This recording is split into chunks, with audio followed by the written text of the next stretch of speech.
تبھی کسی نے امیر شام کو کہا کہ یہ پورا لشکر آپ کو مانتا ہے، بڑے فخر سے کہا مجھے مانتے ہیں۔ تو بتانے والے نے کہا نہیں، کہ یہ لشکر آپ کے ساتھ ہے کیونکہ آپ مال دے رہے ہو۔ امیر المومنین نہج البلاغہ کا خطبہ مالک اشتر،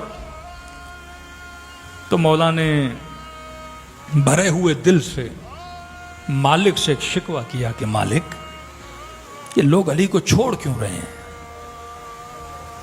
مالک علم دے رہا ہوں، مالک قرآن سنا رہا ہوں، علی کو چھوڑ چھوڑ کے جا رہے ہیں۔ مالک نے کہا مولا اگر برا نہ مانے تو ایک بات کہوں، اگر آپ بھی اس طرح سے پیسہ دینا شروع کر دیں جس طرح وہ دے رہا ہے تو یہ سارے لوگ آپ کے پاس آ جائیں گے۔ یہی جملہ امیر شام کو اس کے صحابی نے کہا کہ جناب یہ لوگ آپ کے ساتھ ہیں کیونکہ آپ پیسہ دے رہے ہو۔ کہا کہ کل پیسہ دینا چھوڑ دوں تو کہا آپ کو چھوڑ دیں گے۔ تو کہا کہ ان کو میرے ساتھ اس طرح ملاؤ کہ پیسہ نہ بھی دوں یہ میرے ساتھ جڑے رہیں۔ کا محنت لگے گی، کم از کم 6 سال 7 سال کا کام کو شروع کرو۔ کام کرنا شروع کیا۔ جو جوان 20 سال کا تھا وہ 40 کا ہوا، جو 40 کا تھا وہ 50 کا ہوا۔ 10 سال ان پہ کام کیے۔ اتنے سالوں کے بعد اب کہا کہ وقت آ گیا، آپ انہیں جو کہو گے وہ کریں گے۔ کہ کیا کہہ رہے ہیں؟ کہ جمعے کی نماز بدھ کو پڑھا دیں، دین خدا کو یہاں سے وہاں کر دیں۔ اگر یہ جمعے کی نماز بدھ کو پڑھنے کے لیے آ گئے پھر جو ان سے کرواؤ یہ کرنے کے لیے تیار ہے۔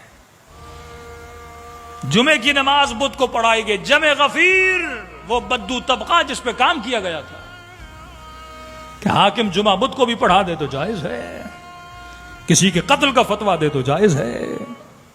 جب سب لوگوں نے جمعے کی نماز بدھ کو پڑھی تو انہوں نے کہا اب آپ کا کام ہو گیا۔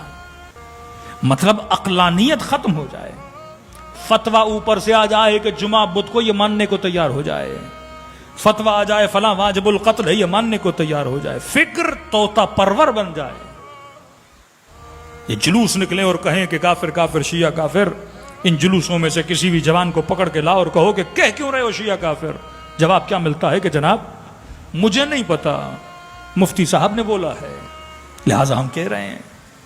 فکر جب جامد ہو جائے، فکر جب فریز ہو جائے، فکر جب منجمد ہو جائے کہ مسلمان یہ سوچنا شروع کر دے اور یہ سوچنا چھوڑ دے کہ میرا مفتی یہ کہہ رہا ہے تو میں عمل کیوں کر رہا ہوں، اس سے سوال تو کروں کہ آپ کہاں سے کہہ رہے ہو۔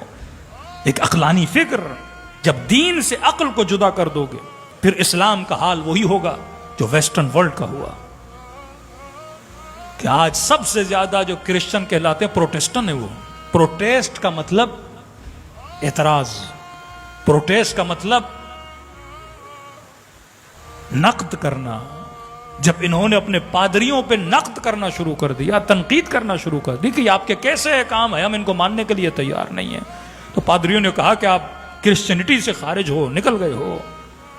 پھر انہوں نے پوری اس کیتھولک گروپ کی اور پادریوں کی مخالفت کی، یہاں تک کہ پورے ویسٹرن ورلڈ میں آپ دیکھتے ہیں وہ مسیحیت ختم ہو گئی جس کو وہاں کے پادری چلاتے تھے۔ آج اسلام سے جوان نکل کے کوئی لبرل بن رہا ہے، کوئی کمیونسٹ بن رہا ہے، اسی فکر متشدد کی وجہ سے کہ جس فکر میں اسلام نہیں پائی جاتی۔ میں بارہا